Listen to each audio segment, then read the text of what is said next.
കോൺഗ്രസിലേക്ക് പോകാനാണ് കൂടുതൽ സാധ്യത. അവരെ വഞ്ചിച്ചു പറ്റിച്ചു എന്നുള്ള നിലയിലാണ് അവർ നിൽക്കുന്നത്. അവരുടെ വോട്ട് കൂടുതൽ പോകാൻ കോൺഗ്രസിലേക്ക് പോകാനാണ് സാധ്യതയുള്ളത്. അപ്പൊ ഇതൊക്കെയാണ് സംസ്ഥാനത്തെ വിവിധ വിഭാഗം ജനങ്ങളുടെ ഒരു പശ്ചാത്തലം. കെട്ടിട നിർമ്മാണ തൊഴിലാളികൾക്ക് ക്ഷേമനിധി കിട്ടിയിട്ടില്ല. അവർ വളരെ വിഷമത്തിലാണ്. അവരുടെ വോട്ട് ചിലപ്പോൾ കോൺഗ്രസിലേക്ക് പോയാൽ അത്ഭുതം. ഇതിനിടയിൽ നിന്നുള്ള ഗ്യാപ്പ് വോട്ട് വേണം BJP പിടിക്കാൻ. BJPയെ പക്ഷേ നമ്മൾ എഴുതിത്തള്ളാൻ കഴിയില്ല.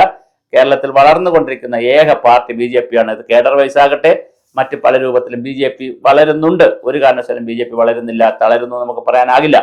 BJP വലിയ കാൻഡിഡേറ്റ്സിനെയൊക്കെ പലയിടത്തും നിർത്തി, പ്രധാനപ്പെട്ട കാൻഡിഡേറ്റ്സിനെയൊക്കെ നിർത്തി അവർ വലിയ പരീക്ഷണമാണ് കേരളത്തിൽ നടക്കുന്നത്.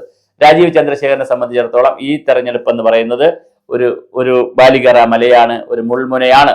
തിരുവനന്തപുരം കോർപ്പറേഷൻ അടക്കം BJP പിടിച്ചാൽ തീർച്ചയായിട്ടും നമുക്ക് രാജീവ് ചന്ദ്രശേഖരന് ഡൽഹിയിൽ വലിയൊരു അപ്പർ ഹാൻഡ് കിട്ടും. നമുക്കത് അത്തരം കാര്യങ്ങളൊക്കെ നമുക്ക് ചർച്ച ചെയ്യേണ്ടതുണ്ട്, വിശകലനം ചെയ്യേണ്ടതുണ്ട്. ഇനി CPM-ന്റെ മസാൽ ബോണ്ട വിഷയത്തിൽ CPM-ന്റെ പിണറായി വിജയനും തോമസ് ഐസക്കിനും ഒക്കെ ED നോട്ടീസ് കൊടുത്ത സാഹചര്യത്തിൽ, അതുപോലെ മകളുടെ കേസ് കയറി ED കയറി മുറുക്കുന്ന സാഹചര്യത്തിൽ എന്തെങ്കിലും അന്തർധാര CPM-മായി BJP ഉണ്ടോ?